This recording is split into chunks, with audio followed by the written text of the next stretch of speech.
The Battle of Morgarten, Birth of a Nation. Dawn crept over Lake Egerie on November 15, 1315, revealing breath clouds rising from 300 Swiss peasants crouched in silence along the frosted slopes of Morgarten. These farmers and herdsmen, armed with crude axes and halberds, were about to attempt the impossible, stopping an army of 10,000 Habsburg knights, the medieval equivalent of a modern armored division. In their minds echoed the words of Werner Stauffacher, "Better to die with honor than live under Habsburg chains." Below them, Duke Leopold's cavalry, the finest in Europe, gleamed in the morning light, their banners snapping in the Alpine wind as they wound their way through the narrow pass. The knights' contempt for these simple mountain folk would prove to be their undoing, for in the next 70 minutes, this handful of Swiss peasants would not only demolish Europe's most fearsome fighting force, but also shatter the invincibility of medieval heavy cavalry forever. The Battle of Morgarten was about to begin, and with it, the birth of a nation. The path to rebellion. The Habsburg Empire's shadow had grown long across Central Europe by 1315, stretching from Vienna to the Alpine peaks. In their marbled halls, the Habsburg lords viewed the mountainous regions between their territories as nothing more than an inconvenient gap in their domain, a gap they intended to close. But in those rugged valleys, something unprecedented had taken root. 3 small cantons, Uri, Schwyz, and Unterwalden, had dared to form a confederation built on the radical idea that local communities should govern themselves. Duke Leopold Ramond, nephew of the German king, seethed at the audacity of these mountain people. The Swiss refusal to submit to Habsburg authority wasn't just an insult, it threatened to inspire similar rebellions across his lands. The Alpine passes they controlled were vital arteries of medieval trade, channeling precious goods between Italy and Germany. Even more galling to Leopold was the fact that these peasants had outmaneuvered his family politically, securing imperial immediacy, direct protection from the Holy Roman Emperor, which legally limited Habsburg control over their territories. In the summer of 1315, Leopold's patience finally snapped. The men of Schwyz had raided the Habsburg-protected abbey of Einsiedeln, seizing cattle and supplies while thumbing their noses at aristocratic authority. For the proud duke, this was the perfect pretext to crush these upstart mountaineers. He began gathering his forces, summoning the finest knights from across his domains. The Swiss, learning of his preparations, knew the stakes. Defeat meant not just the end of their independence, but likely the execution of their leaders and the permanent subjugation of their people. What Leopold failed to grasp was that he wasn't facing simple herders and farmers. The Swiss Confederation had forged something new, a community of free men who chose their own leaders, made their own laws, and were willing to die defending their ancient rights. Their weapons might have been crude, farming tools modified for war, but they possessed something his knights couldn't match: intimate knowledge of every cliff, ravine, and narrow pass in their homeland, and the fierce determination of men fighting for their families and freedom. The stage was set for a clash between two worlds, the mounted nobility of medieval Europe against the free peasants of the Alps. One side fought for empire and glory, the other for survival and liberty. As autumn painted the mountains in red and gold, both sides knew that winter was coming, and with it, a battle that would echo through the centuries. The men who dared. Werner Stauffacher stood at the edge of Lake Lauritz, watching fishermen drag their nets through the morning mist. Like most leaders of the Swiss resistance, he wasn't a nobleman or a trained warrior. He was a merchant and farmer who had risen to prominence through wit and determination rather than birthright. His calloused hands and weathered face spoke of a life spent working the land, yet his eyes held the sharp intelligence of a natural strategist. Around him, the men of Schwyz went about their daily tasks, splitting wood, mending fences, sharpening tools that would soon serve as weapons. The weapons of these mountain men reflected their resourcefulness. While Habsburg knights trained from childhood with exotic Damascus steel swords, the Swiss wielded the Morgenstern, a brutal club studded with spikes, and the halberd, a versatile polearm that began life as a farm tool for pruning high branches.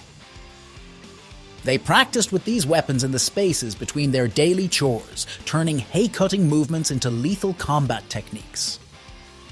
Their most fearsome weapon, however, was one that required no practice: the massive boulders that littered the mountainsides, which they had spent generations learning to dislodge with terrifying precision. The Habsburg spies who observed these preparations sent back dismissive reports about poorly equipped peasants playing at war. What they failed to notice was the Swiss system of smoke signals and horn calls that could rally defenders faster than any noble's messenger. They overlooked how every Swiss boy learned to navigate treacherous mountain paths in complete darkness, and how each valley had designated strong points that could be fortified within hours. Most crucially, they missed the burning resolve in the eyes of these simple mountain folk, a determination born from generations of living free in some of Europe's harshest terrain.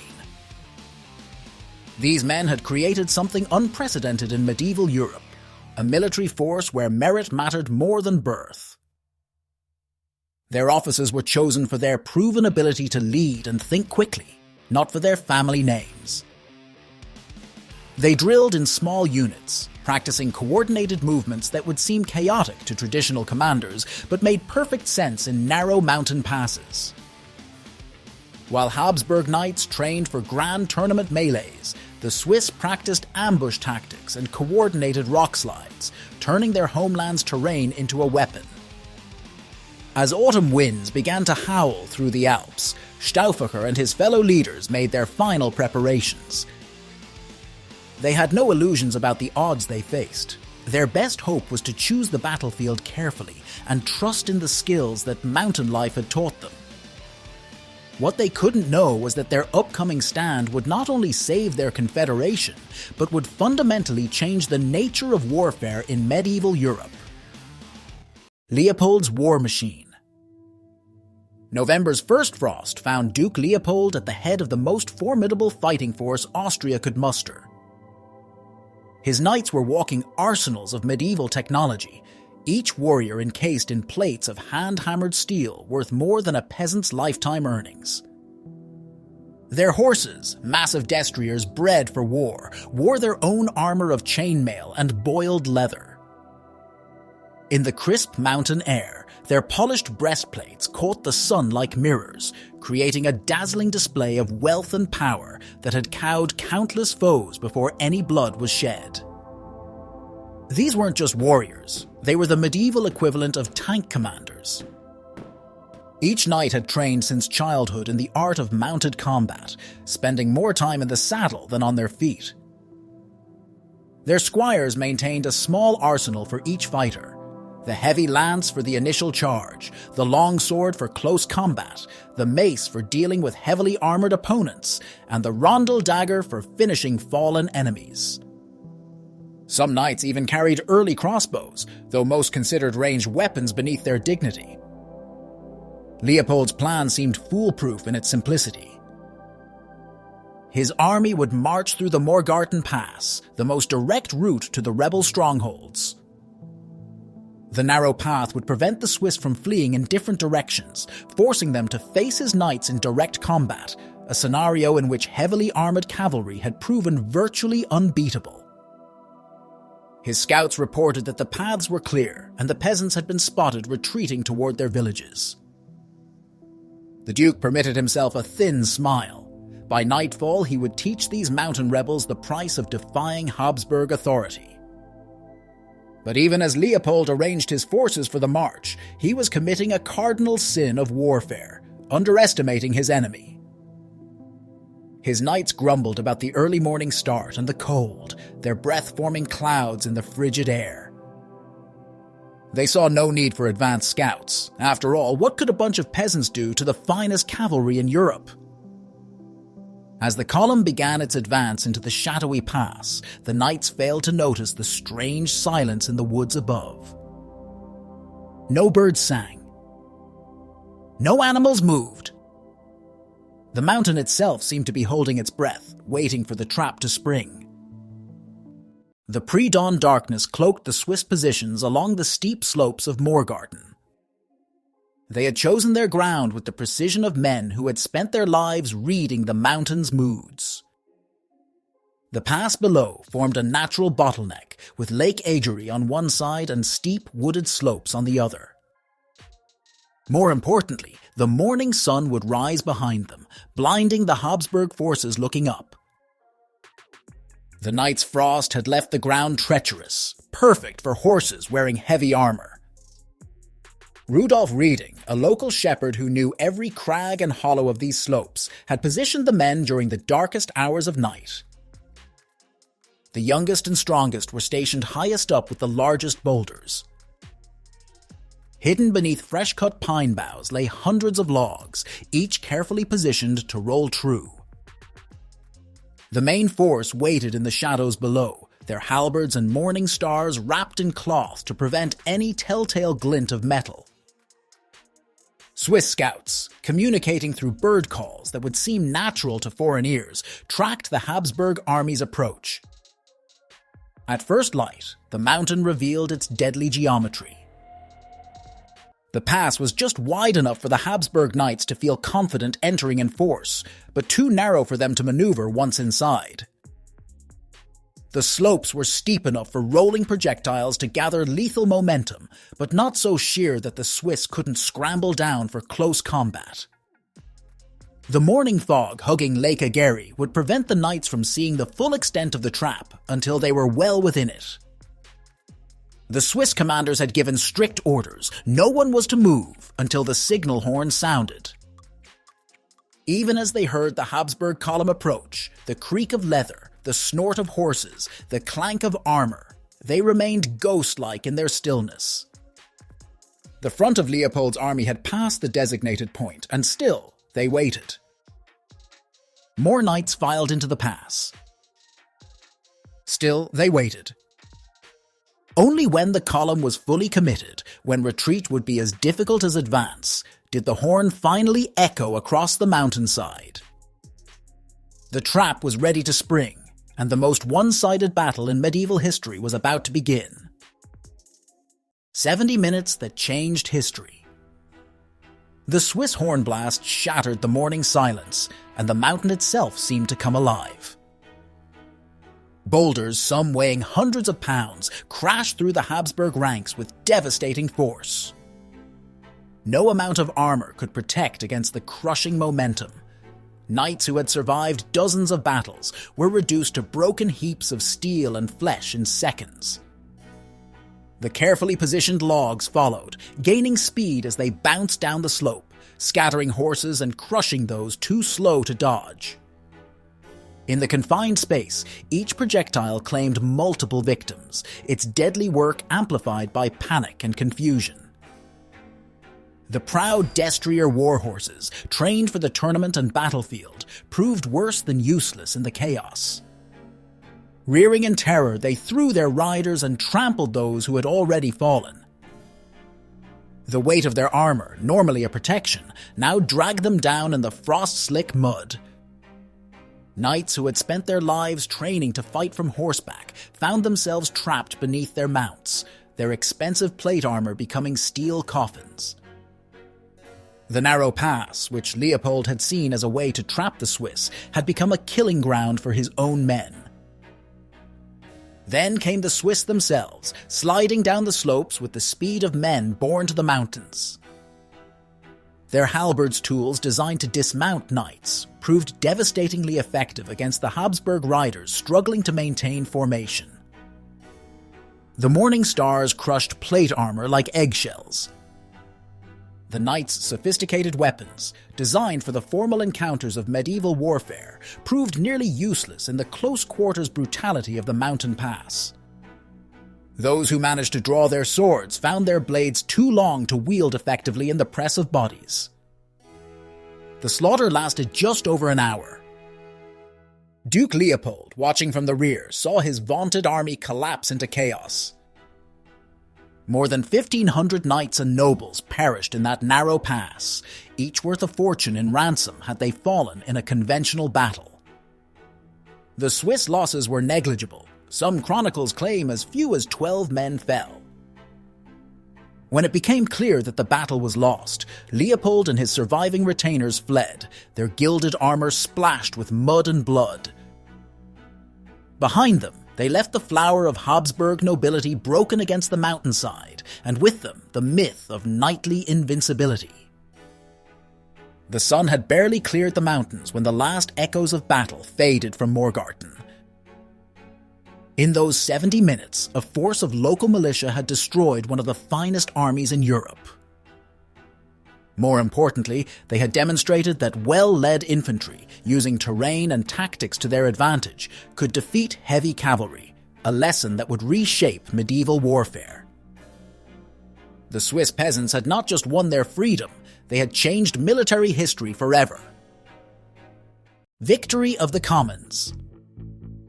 When the last echoes of battle faded from Morgarten, the Swiss Confederates found themselves standing amid a fortune in scattered arms and armor. Noble horses wandered riderless through the carnage, their gilded trappings worth more than most peasants would see in a lifetime. Yet the true prize wasn't the plunder, it was the shattering of Habsburg invincibility. Duke Leopold, who had arrived expecting to crush a peasant rebellion, fled back to Vienna with his reputation in tatters, leaving behind the broken remnants of Central Europe's warrior aristocracy. News of the battle spread through medieval Europe like wildfire. In taverns and great halls alike, people spoke in hushed tones of how mountain peasants had destroyed one of the finest armies in Christendom. The victory transformed the Swiss Confederation from a remote mountain rebellion into a force that commanded respect. Other Habsburg territories began to question their lord's authority, and neighboring powers started viewing Swiss mercenaries as elite troops worth their weight in gold. The same weapons that had seemed primitive to Leopold's knights, the halberd and morning star, became sought-after arms across the continent. The Swiss themselves were transformed by their triumph. The confidence gained at Morgarten emboldened them to expand their confederation, gradually absorbing neighboring regions into their unique system of self-governance.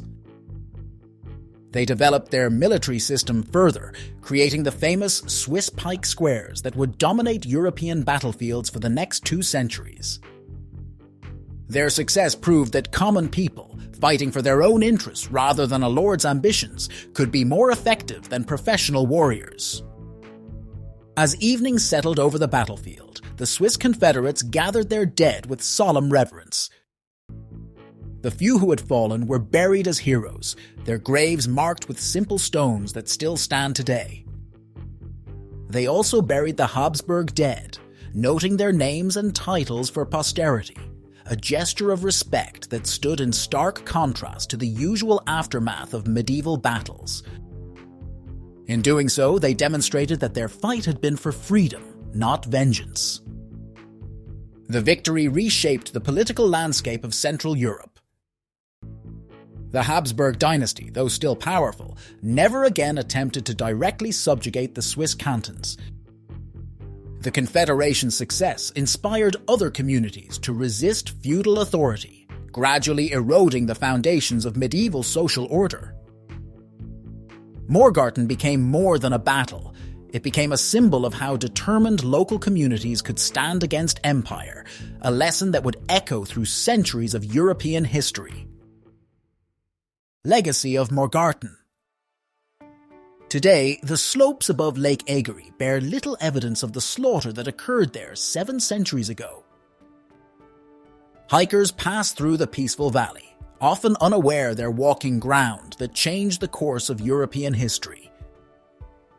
Yet each November 15th, the quiet is broken by the sound of traditional horns as local people gather to commemorate the battle. They marched the same paths their ancestors did, carrying the original battle flags of the old Swiss Confederacy, weathered banners that have survived as symbols of their hard-won independence. The lessons of Morgarten continue to influence military thinking into the modern era. The Swiss approach, using terrain to multiply the effectiveness of a smaller force, emphasizing mobility over heavy equipment, and leveraging intimate knowledge of local geography, became a blueprint for unconventional warfare. Their success proved that superior numbers and equipment could be overcome by innovative tactics and proper use of terrain, a principle that would later influence everything from American Revolutionary War strategy to modern special operations doctrine. But perhaps Morgarten's most enduring legacy lies not in military tactics, but in the political philosophy it helped create. The battle validated a radical idea that common people could successfully govern themselves and defend their interests against the most powerful forces of their time. The Swiss system of direct democracy, still practiced today in town squares and village meetings across the country, traces its living roots to the Confederation that proved itself at Morgarten. In Swiss schools, children learn the battle not as a mere military victory, but as the moment their unique form of democracy proved it could survive. Standing at Morgarten today, watching the morning mist rise off Lake Egery, just as it did on that November morning in 1315, one can almost hear the echoes of that ancient struggle, not just the clash of arms, but the birth cry of a new way of organizing society. In a world still grappling with questions of self-determination and local governance versus centralized authority, the lessons of Morgarten remain surprisingly relevant. The battle reminds us that history's most profound changes sometimes come not from the decisions of great powers, but from the determined resistance of common people fighting for their way of life.